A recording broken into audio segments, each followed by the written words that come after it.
ভারতের কৃষক আন্দোলনে হরিয়ানার সীমান্তে গুলিবিদ্ধ কৃষকের মৃত্যু, দিল্লি যাত্রা আপাতত স্থগিত। বিস্তারিত থাকছে এনআইপি নিউজে, সাথেই থাকুন।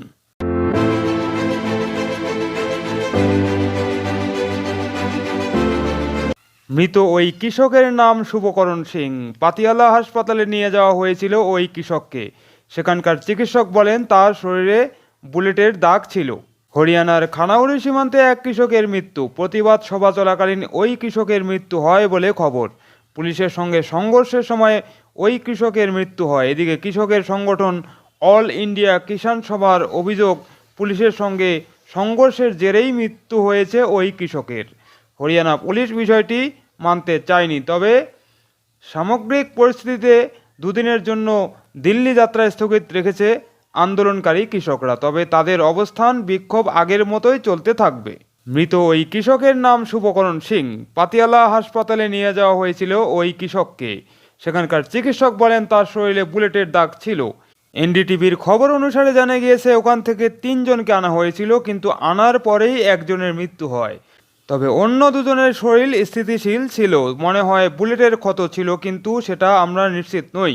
তবে চিকিৎসক জানিয়েছেন অপরজন যিনি মারা গিয়েছেন তার মাথায় গুলির দাগ ছিল, কিন্তু সেটা কতটা বড় সবটা ময়নাতদন্তের পরে জানা যাবে। এদিকে বর্ডার ব্যারিকেড ভেঙে এগিয়ে যাওয়ার চেষ্টা করছিলেন আন্দোলনকারী কৃষকরা।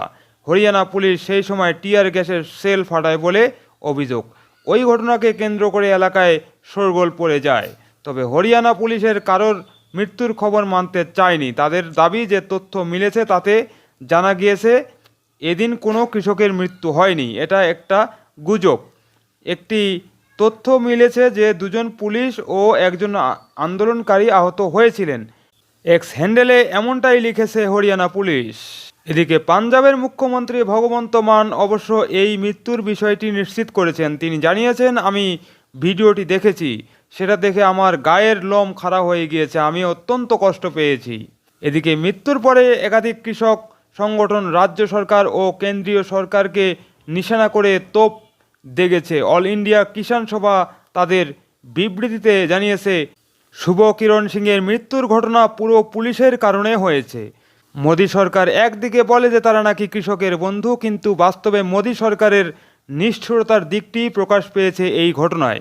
হরিয়ানা বিজেপি সরকার আন্দোলনকারী কৃষকদের শত্রু বলে মনে করেছে, এটাকে যুদ্ধ বলে মনে করেছে হরিয়ানা সরকার।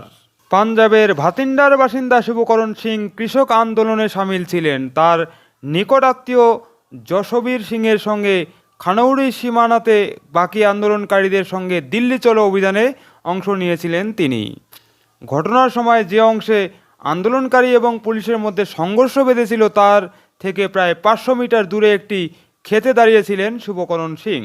তারপর হঠাৎ একটা গুলি এসে লাগে এবং মাটিতে লুটিয়ে পড়ে শুভকরণ সিং। এদিকে শুভকরণ সিংয়ের কাকা বলজিৎ সিং বলেন, আমি ওকে 19শে ফেব্রুয়ারি ফোন করে বাড়ি ফিরে আসতে বলেছিলাম, রাজি হয়নি, বলেছিল দিল্লি পর্যন্ত পৌঁছে তবেই ফেরত আসবে।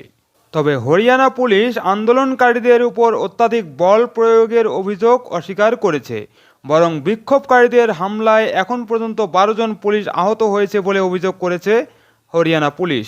এদিকে এই মৃত্যুকে ঘিরে কংগ্রেসের রাহুল গান্ধী, তৃণমূল কংগ্রেসের মমতা বন্দ্যোপাধ্যায় বিজেপির কঠোর সমালোচনা করেছেন। এই আন্দোলনের কৃষকদের মূল দাবিগুলো হলো ন্যূনতম সহায়ক মূল্যের আইনি নিশ্চয়তা, এমএসপি, কৃষি ঋণ মওকুফ এবং স্বামীনাথন কমিশনের সমস্ত সুপারিশ বাস্তবায়ন, পুলিশ মামলা প্রত্যাহার এবং লখিমপুর খেরি সহিংসতার শিকারদের জন্য ন্যায় বিচারের জন্য আইনি গ্যারান্টি ইত্যাদি। একই সঙ্গে জানানো হয়েছিল চতুর্থ দফা বৈঠকে যে কয়টি শস্য কেনার কথা বলা হয়েছিল তার পরিবর্তে সব কটি শস্যকে তার আওতায় আনতে হবে। এমএসপিকে আইনিভাবেও নিশ্চয়তা করতে হবে। সেই বিষয়গুলির উল্লেখ করে বুধবার কেন্দ্রীয় কৃষিমন্ত্রী অর্জুন মুন্ডা বলেন, এমএসপি, শস্যের বৈচিত্র্য, এফআইআর সহ সমস্ত বিষয়ে আমরা কথা বলতে প্রস্তুত। শান্তিপূর্ণভাবে আলাপ আলোচনা হোক।